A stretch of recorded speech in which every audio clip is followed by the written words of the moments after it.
हाँ तो भाई आज हम लोगों के पास क्या है भाई, फ्रिक्शन चैप्टर है। कुछ वक्त पहले, कुछ टाइम पहले हम लोगों ने किसके बारे में डिस्कस करा था, इससे प्रीवियस चैप्टर जो क्या था भाई आपका, फोर्स एंड प्रेशर, उसके बारे में हम लोगों ने डिस्कस करा था। उसके अंदर भी हम लोगों ने फ्रिक्शन की बात करी थी भाई। आपका फ्रिक्शन क्या है, एक कॉन्टैक्ट फोर्स है। ठीक है भाई, उसके बारे में हम लोगों ने बात करी थी, जब कॉन्टैक्ट फोर्स के बारे में हम लोगों ने डिस्कस करा था। आज यहाँ पर क्या है भाई आपका, फ्रिक्शन को और थोड़ा सा डिटेल में हम लोग समझने की कोशिश करेंगे। चलिए भाई देखते हैं। सबसे पहले मैं आपको थोड़ा सा बता दूंगा ये फ्रिक्शन क्या होता क्या है भाई आपका। फ्रिक्शन हम किसको कहते हैं भाई आपका, फ्रिक्शन एक ऐसा फोर्स होता है भाई आपका जो मोशन का हमेशा अपोज करेगा। जिस डायरेक्शन में मोशन हो रहा है उस डायरेक्शन की अपोजिट डायरेक्शन में क्या लगेगा, मतलब उसके अपोजिट डायरेक्शन में आपका क्या है भाई, आपका फ्रिक्शन लगता है हमेशा। जहां भी आपका क्या है, जिस भी डायरेक्शन में आपका मोशन हो रहा है उसके अपोजिट डायरेक्शन में फ्रिक्शन लगेगा। जैसे मान लिए भाई आपका, जैसे ये आपके पास कोई बॉडी है, जैसे कोई ये कोई बॉक्स है। ठीक है, ये आपका यहाँ कहीं ग्राउंड है, ये ग्राउंड आ गया भाई। ठीक है, अब इस बॉक्स को हम इधर मूव करवा रहे हैं। अब इधर मूव करवाना है तो ये जो बॉक्स का सरफेस है, ठीक है, ये बॉक्स का जो सरफेस है और जो ये जो ग्राउंड का सरफेस है, इसी के बीच में आपके क्या लगेगा, फ्रिक्शन लगेगा। अगर आपका फोर्स इधर लग रहा है तो फ्रिक्शन किधर लगेगा, इधर लगेगा। हमेशा उल्टे डायरेक्शन में लगता है। जैसे मैं कह रहा हूँ ये आपका फोर्स जो लग रहा है वो आपका ईस्ट डायरेक्शन में लग रहा है, तो फ्रिक्शन किधर लगेगा, वेस्ट डायरेक्शन में लगेगा। इस तरीके से होता है। अगर नॉर्थ में लग रहा है तो साउथ में लगेगा। ठीक है, ये खेल है इसके अंदर। अब फ्रिक्शन की अगर हम लोग बात करें भाई आपका, फ्रिक्शन क्या होता है भाई आपका, जैसे हम ये बोलते हैं भाई आपका,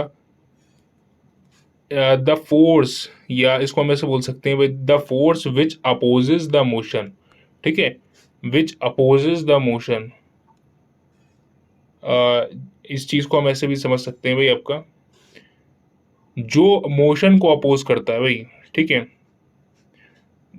जिस डायरेक्शन में आपका हम ये बोल रहे हैं कि आपका वो लग रहा है, फोर्स लग रहा है, उसके आपका हम ये बोलते हैं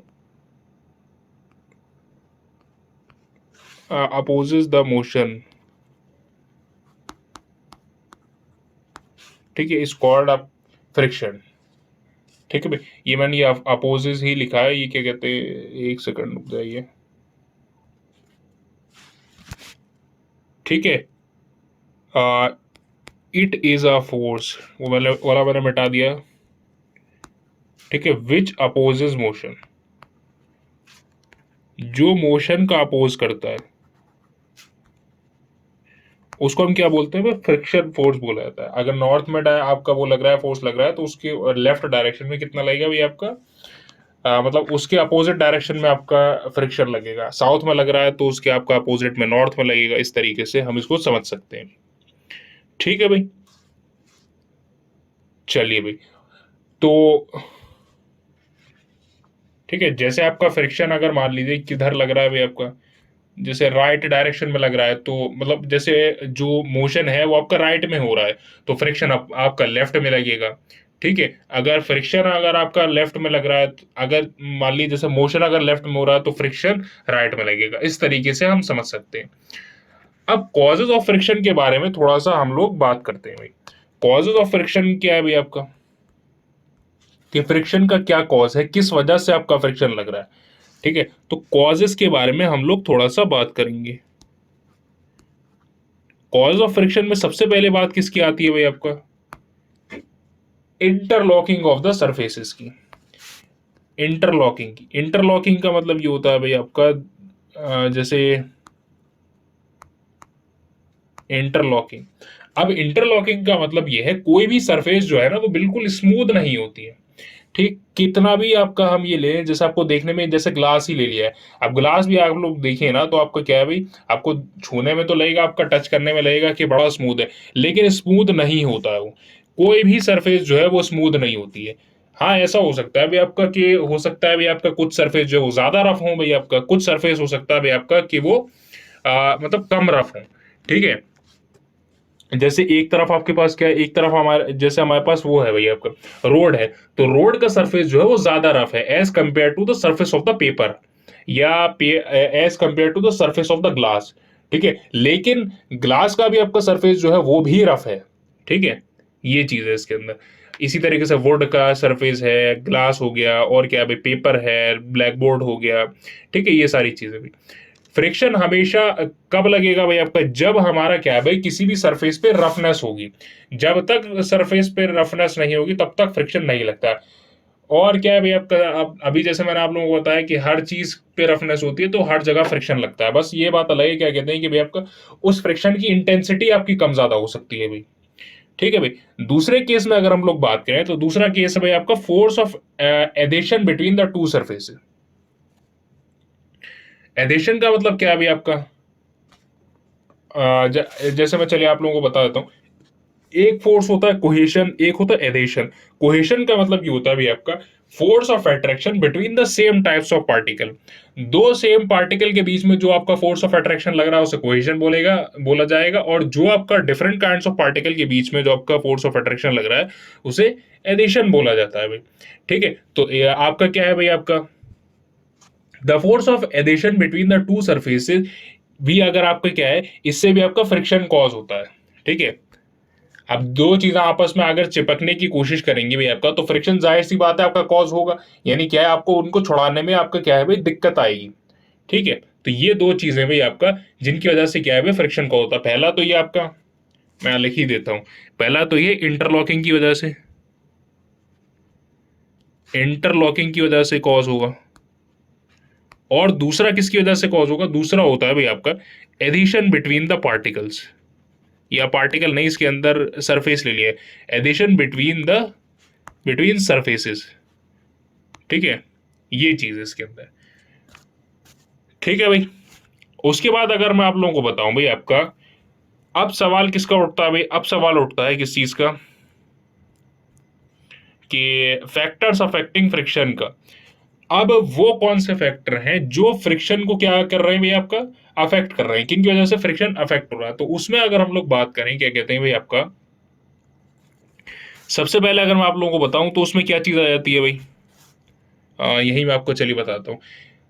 उसके अंदर आ जाता है भाई आपका वेट ऑफ द ऑब्जेक्ट। ठीक है, पहला क्या है भाई आपका weight of the object, weight या मास। ठीक है, वेट ऑफ ऑब्जेक्ट। अब जितना ज्यादा ऑब्जेक्ट का मास होगा ना या वेट होगा उतना ही ज्यादा क्या है भाई फ्रिक्शन है। कैसे हम इसको समझ सकते हैं भाई आपका, जैसे एक तरफ आपके पास क्या पड़ा है भाई आपका, एक कारपेट है। ये कारपेट है, ये ग्राउंड के ऊपर पड़ा हुआ है भाई, जमीन पे पड़ा है। अब जमीन पे क्या है, जब ये पड़ा है तो ये खाली पड़ा है, इसके ऊपर कोई नहीं बैठा, तो इसको हम आसानी से खींच लेंगे। वहीं दूसरी तरफ क्या है भाई आपका, इसी कारपेट के ऊपर क्या करा जाए भाई आपका, कोई पर्सन आके बैठ जाता है। दूसरा आदमी क्या काम करेगा, उसको खींचने में उसे दिक्कत पेश आएगी, या क्या हो सकता है कि वो ना भी खींच पाए। ठीक है, तो इससे हमें क्या पता चल रहा है भाई आपका, इससे हमें ये पता चल रहा है कि भाई आपका वो क्या काम कर रहा है भाई आपका, वो जो इससे हमें ये पता चल रहा है, क्या कहते हैं कि अगर बॉडी का वेट ज्यादा है या मास ज्यादा है तो हमारा फ्रिक्शन फोर्स भी ज्यादा होगा। ठीक है भाई। दूसरी केस के बारे में अगर मैं आपको बताऊं तो दूसरी बात क्या चीज निकल के आती है भाई आपका, एक तो बात किसकी हो गई भाई आपका मास ऑफ द ऑब्जेक्ट की हो गई या वेट ऑफ द ऑब्जेक्ट की। दूसरा डिपेंड करता है भाई आपका सरफेस के ऊपर डिपेंड करता है। The friction depend on the nature of the surface, nature पे डिपेंड करेगा। नेचर का मतलब ये है भाई आपका, अगर सरफेस स्मूथ है या रफ सरफेस है। स्मूथ और रफ का मतलब ये नहीं है कि आपका बिल्कुल स्मूथ है, आपका बिल्कुल एकदम सरफेस जो है वो एकदम फ्लैट है, नहीं। स्मूथ का मतलब ये छोटा छोटा उसके अंदर अंड्यूलेशन है, इस तरीके से इस तरीके से इस तरीके। लेकिन रफ सरफेस में क्या है, रफ सरफेस में काफी ज्यादा इस तरीके से। ठीक है, तो ये चीज है। तो नेचर ऑफ द सरफेस पे भी डिपेंड करता है friction. Nature of surface, surface का नेचर कैसा है, स्मूथ है या रफ है। ठीक है, तीसरी बात अगर हम लोग करें भाई आपका, फोर्स ऑफ फ्रिक्शन किस चीज पे डिपेंड नहीं करता, एरिया पे डिपेंड नहीं करता भाई आपका। ठीक है, एक इसमें क्या है भाई आपका एरिया पे डिपेंड नहीं करता। यानी क्या है भाई आपका, जैसे अगर मैं ये बताऊं आपको, अब एरिया तो आपका कारपेट का भी था, कारपेट का एरिया ज्यादा है, लेकिन क्या है भाई आपका वहीं दूसरी तरफ अगर मैं आपको बताऊं, जैसे एक आपका रॉक है, रॉक क्या आपका है, रॉक का वजन बहुत ज्यादा है लेकिन एरिया वो बहुत कम ऑक्युपाई कर रहा है। ठीक है, तो वेट आगे नहीं आ गया यहाँ पर, और एरिया, अब एरिया कम होने के बावजूद भी क्या है भाई आपका कारपेट के मुकाबले में इसके ये जो रॉक है और जो ग्राउंड है इसके बीच में फ्रिक्शन फोर्स जो है वो ज्यादा है। ठीक है, तो इस वजह से हम कह सकते हैं भाई आपका एरिया पे डिपेंड नहीं करता क्या चीज, फ्रिक्शन। तो ये तीन चीजें भाई आपका। ठीक है, एरिया पे भी डिपेंड नहीं करता। ठीक है, इन दो पे तो डिपेंड करेगा लेकिन एरिया पे डिपेंड नहीं करेगा, कौन, फ्रिक्शन। अच्छा भाई, और हम लोग और थोड़ा आगे जाएं भाई किस चीज के बारे में, तो और थोड़ा सा यहाँ पर क्या है भाई, ये अब बात आती है भाई आपका थोड़ा सा फ्रिक्शन कैसा है भाई आपका, सेल्फ एडजस्टिंग फोर्स है। अभी मैं आप लोगों को बताता हूँ सेल्फ एडजस्टिंग फोर्स क्या होता है। इस चीज को समझाने के लिए क्या है भाई आपका, मैं वही वाला एग्जाम्पल ले लेता हूँ, जैसे एक सेकंड रुकिए। जैसे क्या है भाई आप लोगों का, जैसे ये कोई बॉक्स है, ठीक है, अब ये बॉक्स है और ये यहाँ कहीं आपका ये ग्राउंड चर है, ठीक है, ये ग्राउंड हो गया, ठीक है। अब मैं मान लीजिए इसके ऊपर फोर्स लगाता जा रहा हूँ, इसके ऊपर मैं मान लीजिए एफ फोर्स लगाता हूँ ये, ठीक है, एफ फोर्स मैंने लगाया तो, लेकिन ये बॉक्स जो है मूव नहीं हुआ। अब जब ये मूव नहीं हुआ तो किसकी वजह से नहीं हुआ, ये हुआ भाई आपका फ्रिक्शन की वजह से। इसको फ्रिक्शन को हम इस चीज से दिखाते हैं, इसको बोलते हैं म्यू, ठीक है, इससे दिखाया जाता है अभी, ठीक है। अब मैं फोर्स की वैल्यू को मान लीजिए मैं बढ़ाता जा रहा हूं और ये जो ऑब्जेक्ट है ये बॉक्स है, ये तब भी मूव नहीं कर रहा, तो फ्रिक्शन की वैल्यू भी बढ़ती जा रही है। यानी क्या, पहले फोर्स एफ था, अब उस फोर्स एफ को हटाकर मैंने क्या काम करा भाई आपका, ऐसा कर दिया भाई, ठीक है, एफ की बजाय अब मैंने उसको 2F कर दिया। जब 2F इधर कर दिया और ये बॉक्स आपका तब भी मूव नहीं कर रहा है, तो इसका मतलब क्या, फ्रिक्शन की वैल्यू भी 2 गुना हो गई। अब मैं इसकी वैल्यू को 3 गुना कर दूं भाई आपका, 3F कर दूं, तो यहाँ पर फ्रिक्शन फोर्स की वैल्यू भी आपकी कितनी हो जाएगी, 3 टाइम्स हो जाएगी। यानी क्या है, अगर जब तक ऑब्जेक्ट हमारा मूव नहीं कर रहा है तो जितना फोर्स हम लगा रहे हैं उतना ही फोर्स क्या काम कर रहा है, फ्रिक्शन लग रहा है, उतना ही फ्रिक्शन लग रहा है, ठीक है, ये चीज है। तो इस चीज से हम लोग ये समझ सकते हैं भाई आपका कि हमारा अप्लाइड फोर्स, अगर हम अप्लाइड फोर्स की वैल्यू जो है वो बढ़ाएंगे और ब्लॉक या ऑब्जेक्ट जो हमारा मूव नहीं करेगा कर रहा, तो इसका मतलब ये कह रहा है कि हमारा फ्रिक्शन की वैल्यू भी जो है वो बढ़ रही है। जैसे जैसे फोर्स बढ़ा रहे हैं और ऑब्जेक्ट मूव नहीं कर रहा, तो इसका मतलब क्या है, फ्रिक्शन की वैल्यू भी बढ़ती जा रही है। इस वजह से हम ये कहते हैं भाई आपका फ्रिक्शन कैसा है भाई आपका, सेल्फ एडजस्टिंग फोर्स है, ठीक है, सेल्फ एडजस्टिंग फोर्स है, ठीक है, ये चीज है इसके अंदर। अच्छा भाई, और अब थोड़ा सा मैं आप लोगों को बताऊं काइंड्स ऑफ फ्रिक्शन के बारे में बताता हूं। काइंड्स ऑफ फ्रिक्शन में सबसे पहले बात आती है भाई स्लाइडिंग फ्रिक्शन। स्लाइडिंग से भी पहले बात आती है भाई किस चीज की, स्टैटिक फ्रिक्शन के बारे में मैं बताता हूँ। स्टैटिक फ्रिक्शन होता है भाई एक, ठीक है, छोटा ही चैप्टर, ज्यादा बड़ा नहीं है। उसके बाद क्या है भाई, स्लाइडिंग फ्रिक्शन आ गया, ठीक है, स्लाइडिंग फ्रिक्शन है। देन लास्ट में क्या है भाई आपका, थर्ड टाइप का फ्रिक्शन होता है रोलिंग फ्रिक्शन, रोलिंग फ्रिक्शन। अब एक एक करके मैं आप लोगों को बताता हूँ कि ये तीनों क्या होते हैं भाई। स्लाइडिंग फ्रिक्शन क्या होता है, स्टैटिक फ्रिक्शन क्या होता है, एंड रोलिंग फ्रिक्शन क्या होता है भाई। अब स्लाइडिंग फ्रिक्शन के बारे में अगर मैं आप लोगों को बताऊं तो पहले तो स्टैटिक के बारे में बताता हूँ। स्टैटिक फ्रिक्शन क्या होता है भाई आपका, चलिए भाई, सबसे पहले क्या है भाई आपका, सबसे पहले क्या है भाई, हम जैसे हमारे पास क्या है भाई, कोई ये बॉक्स है, ठीक है, इस बॉक्स पे क्या काम कर रहा है, ये आपका ये ग्राउंड आ गया। अब इस बॉक्स पे मैं फोर्स लगा रहा हूँ एफ, लेकिन ये मूव नहीं कर रहा, क्यों नहीं कर रहा, फ्रिक्शन की वजह से मूव नहीं कर। अब मैं फोर्स की वैल्यू को बढ़ाता जा रहा हूँ, बढ़ाता जा रहा हूँ, बढ़ाता जा रहा हूँ, एक वक्त ऐसा आएगा जहां पर ये जो है फ्रिक्शन जो है, हमारा जो अप्लाइड फोर्स है वो फ्रिक्शन फोर्स से ज्यादा हो जाएगा, तभी तो ऑब्जेक्ट मूव कर पाएगा। अब भाई मान लीजिए इधर फ्रिक्शन लग रहा था, म्यू लग रहा था, ठीक है, अब फोर्स हमारा एफ था, ये ऑब्जेक्ट मूव नहीं कर रहा था।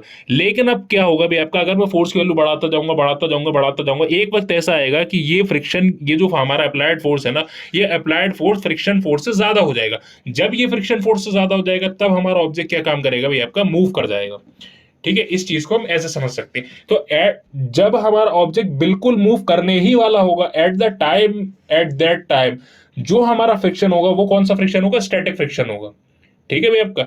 इसको हम ऐसे समझ सकते हैं भाई आपका, जब हमारा क्या होगा भाई आपका, जो जैसे मान लीजिए ये ऑब्जेक्ट जो है भाई आपका धीरे हल्का सा क्या करने लगा भाई आपका, मूव करने ही वाला होगा, तो उस टाइम पे क्या है भाई आपका, जो फ्रिक्शन फोर्स होगा उसको हम क्या बोलेंगे भाई, स्टैटिक फ्रिक्शन बोलेंगे।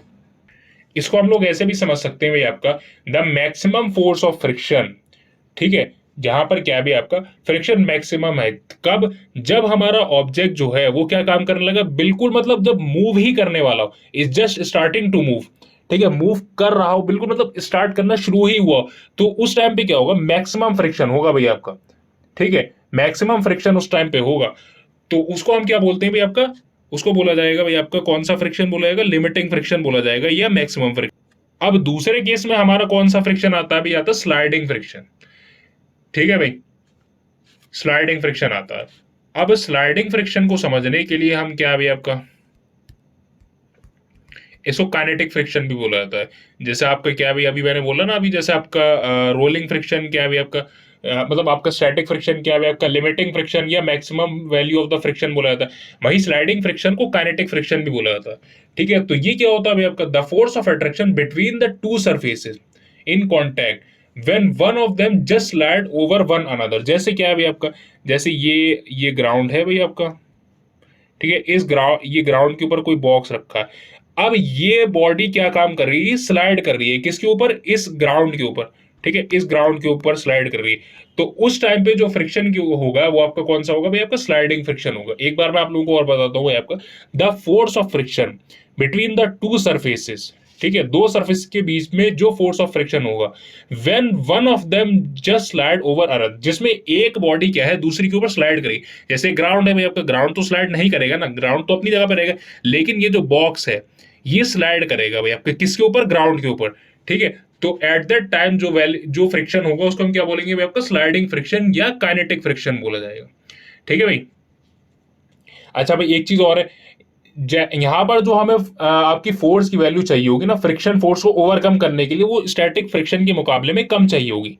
ठीक है, स्टैटिक फ्रिक्शन में क्या है, maximum value of the friction है, उस maximum value of the friction को ओवरकम करने के लिए मैक्सिमम वैल्यू ऑफ फोर्स भी चाहिए होगा। ठीक है, तो उस फोर्स की उस टाइम पे क्या है आपका, मैक्सिमम फोर्स की वैल्यू चाहिए, लेकिन यहां पर हमें जो स्लाइडिंग फ्रिक्शन के केस में जो फोर्स की वैल्यू चाहिए वो स्टैटिक फ्रिक्शन के मुकाबले में कम चाहिए भाई आपकी। ठीक है भाई। अब बात हम करेंगे भाई किसके बारे में, रोलिंग फ्रिक्शन के बारे में हम लोग बात करेंगे। अब रोलिंग फ्रिक्शन क्या है भाई आपका, रोलिंग फ्रिक्शन जैसे ये ब्लॉक आप लोग कह रहे होंगे कितनी बार भाई ये ब्लॉक बनेगा। ठीक है, तो ये ब्लॉक की उससे ही आप लोगों को समझ आता है। इस केस में क्या व्हील लग जाएंगे, ये ग्राउंड है भाई आपका। अब जब ये व्हील लग जाएंगे भाई आपका, तो इन व्हील और इस ग्राउंड के बीच में जो फोर्स ऑफ फ्रिक्शन होगा ना आपका, तो उसको हम क्या बोलेंगे, उसको बोला जाएगा रोलिंग फ्रिक्शन। ठीक है भाई, रोलिंग फ्रिक्शन की वैल्यू जो होती है ना वो सबसे कम होती है। ठीक है, जैसे आप लोगों ने देखा होगा, जैसे आप लोगों की क्या भी साइकिल है, ठीक है, साइकिल में व्हील होता है अभी आपका। अब साइकिल क्या काम करती है आपका, हम उसमें पेडल करते हैं, लेकिन पेडल जब करते हैं तो क्या है, वो मूव करेगी लेकिन वो रुक जाएगी एक वक्त के बाद। ऐसा तो है नहीं कि एकदम से रुक जाएगी, लेकिन रुक जाएगी थोड़ी देर बाद आगे। वहीं लेकिन दूसरी तरफ क्या है भाई आपका, कोई हमारे पास क्या है, कोई सॉलिड रॉक है बहुत भारी, उसको हम आपका धक्का देना बंद कर दें फौरन रुक जाएगा। ठीक है, तो ये चीज है इसके अंदर। स्लाइडिंग फ्रिक्शन की सबसे ज्यादा वैल्यू जो होगा वो आपका, सबसे मैक्सिमम फ्रिक्शन जो होगा वो आपका कौन सा होगा, स्टैटिक। ठीक है, स्टैटिक की वैल्यू सबसे ज्यादा होगी। ठीक है, उससे कम कौन सी होगी भाई, उससे कम होगी स्लाइडिंग। ठीक है, उससे कम कौन सी होगी, स्लाइडिंग से भी कम होगी रोलिंग फ्रिक्शन की वैल्यू। सबसे कम होती है रोलिंग फ्रिक्शन की वैल्यू। ठीक है भाई आपका। अच्छा भाई, अच्छा अब हम लोग थोड़ा सा बात करेंगे, friction is a necessary evil. अब फ्रिक्शन को हम क्या काम करते हैं, नेसेसरी इवल भी कहा जाता है। अब उस चीज से पहले मैं थोड़ा सा ही बता दूं भाई आपका, चलिए डिसएडवांटेज और एडवांटेजेस बाद में देखेंगे, पहले हम लोग थोड़ा सा ही देखते हैं भाई इसको नेसेसरी इवल क्यों कहा जाता है। फ्रिक्शन को नेसेसरी इवल इसलिए कहा जाता है क्योंकि भाई ये वेस्टफुल है एक तरीके से। अब वेस्टफुल है इसका मतलब क्या है भाई आपका, फ्रिक्शन की वजह से क्या होता है ना, एनर्जी लॉस बहुत होता है भाई आपका। एनर्जी लॉस का मतलब ये, जैसे आप लोगों को भाई किसी आपका कोई ब्लॉक है, भारी सा आपका कोई क्या है बॉक्स है, उस बॉक्स को आपको धक्का देना है, लेकिन उसका वजन क्या है काफी ज्यादा है, तो आप लोगों को क्या है भाई आपका, एक्स्ट्रा अमाउंट ऑफ एनर्जी जो है उसको पुश करने में लगानी पड़ेगी, यानी क्या है एनर्जी का लॉस होगा इससे। ठीक है, और क्या है भाई आपका, और उसके अलावा ये भाई मशीनरी है, मशीनरी के अंदर क्या है भाई आपका, मशीनरी चल रही है, लेकिन अगर फ्रिक्शन की वैल्यू क्या है भाई बढ़ जाएगी, जैसे ऑटोमोबाइल्स होते हैं ना, ऑटोमोबाइल्स के अंदर हम लोग क्या डालते हैं, इंजन ऑयल डालते हैं। अब इंजन ऑयल किस लिए डाला जाता है, इंजन ऑयल डाला जाता है इंजन पार्ट्स जो होते हैं ना उनके अंदर क्या है आपका, वियर एंड टियर ना हो। अगर इंजन ऑयल नहीं डालेंगे तो आपका क्या होगा भी आपको, उनके अंदर क्या होने लगा, वियर और टियर, यानी क्या है टूट फूट होने लगी भी आपका। ठीक है, एक तो ये तो क्या थी, ये तो कुछ डिसएडवांटेजेस थी, और बात करेंगे इसके बारे में, ये तो मैंने आपको मोटा मोटा बता दिया। लेकिन क्या है आपके इसके एडवांटेजेस, जितने इसके डिसएडवांटेज हैं वहीं आपके क्या भी आपका इसके एडवांटेजेस भी हैं। ठीक है, वहीं दूसरी तरफ अगर हम लोग देखें भी आपका, जैसे हम लोग क्या भी पेपर पे लिख पाते हैं, तो पेपर पे किसकी वजह से लिख पाते हैं भाई आपका, फ्रिक्शन की वजह से ही लिख पाते हैं। अब फ्रिक्शन फोर्स क्या काम करेगा भाई आपका, ये जो नोटबुक है ना, नोटबुक और जो आपका पेन है, इस पेन के बीच में क्या है भाई आपका, पेन है या पेंसिल है, इसके बीच में क्या है, फ्रिक्शन फोर्स लग रहा होगा। पेन का ये जो बॉल है, इस बॉल और इस पेपर के बीच में फ्रिक्शन फोर्स लग रहा होगा, तभी हम लिख पाएंगे। अगर ये फ्रिक्शन फोर्स नहीं होगा तो हम ना ही लिख पाएंगे, ना ही वॉक कर पाएंगे, ना ही चल पाएंगे। ठीक है, अच्छा भाई, अब कुछ चीजें हम लोग डिस्कस करते हैं भाई आपका, कि कहाँ कहाँ पर फ्रिक्शन हमको देखने को मिलता है।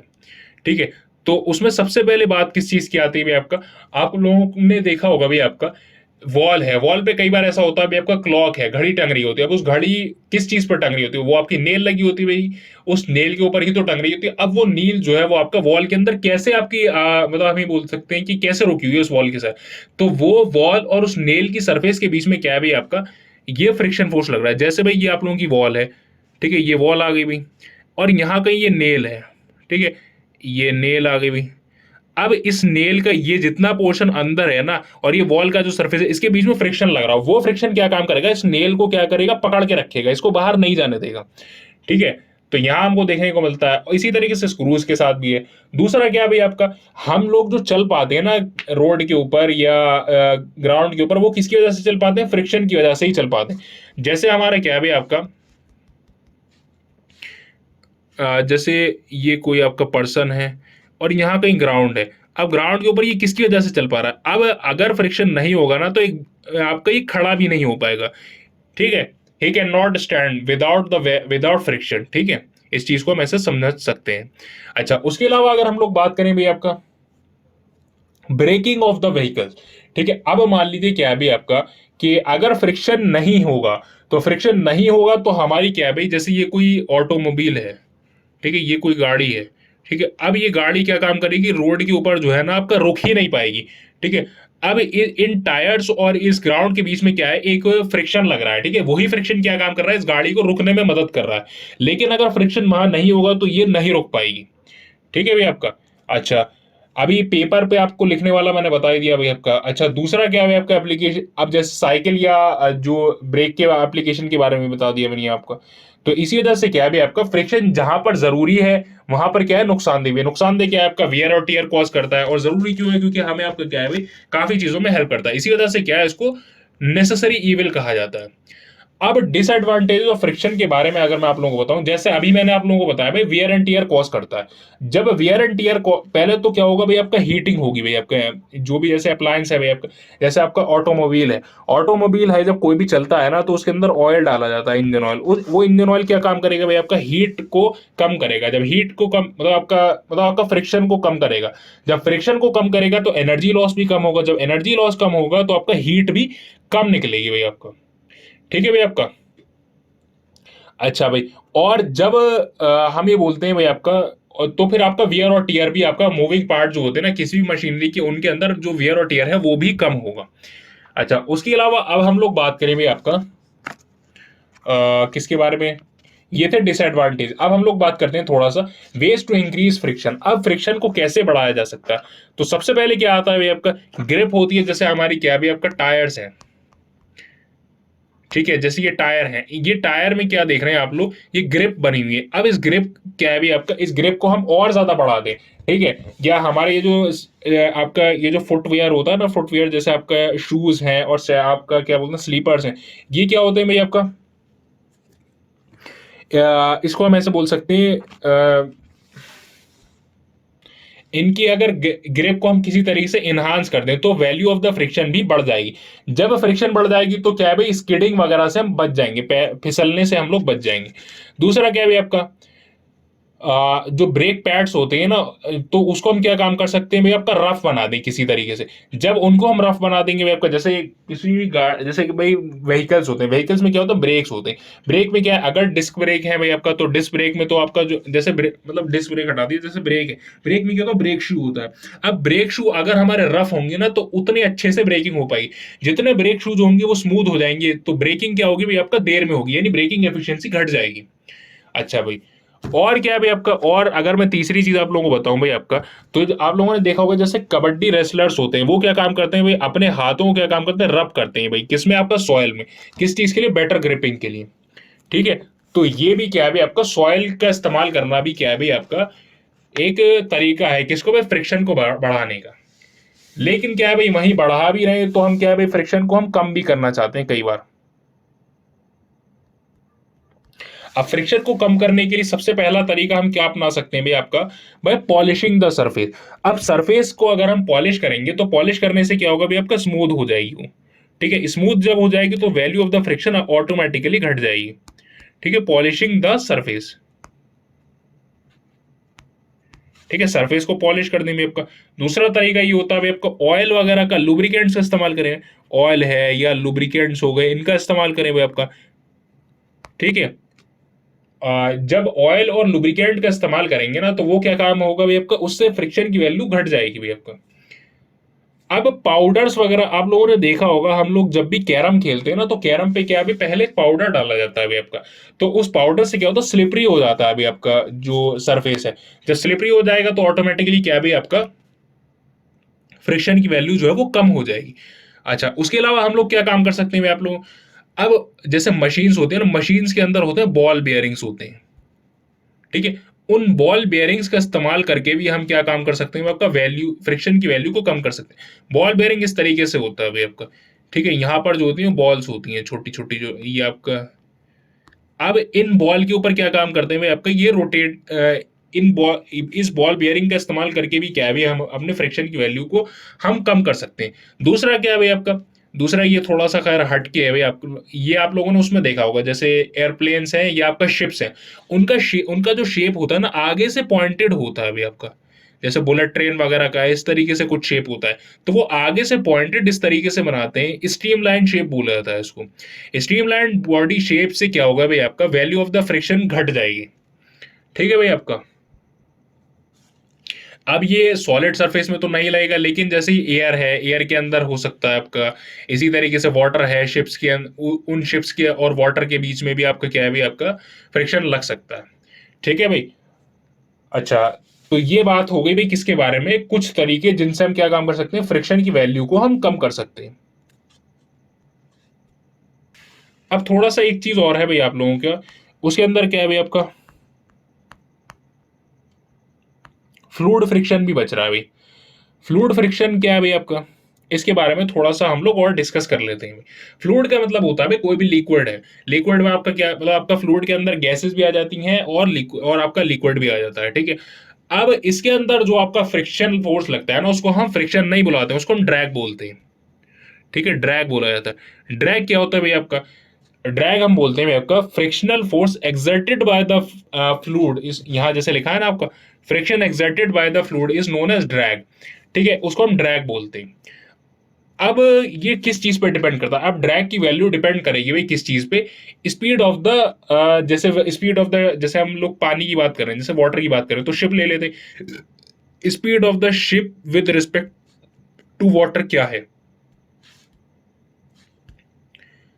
जैसे क्या है, स्पीड ऑफ शिप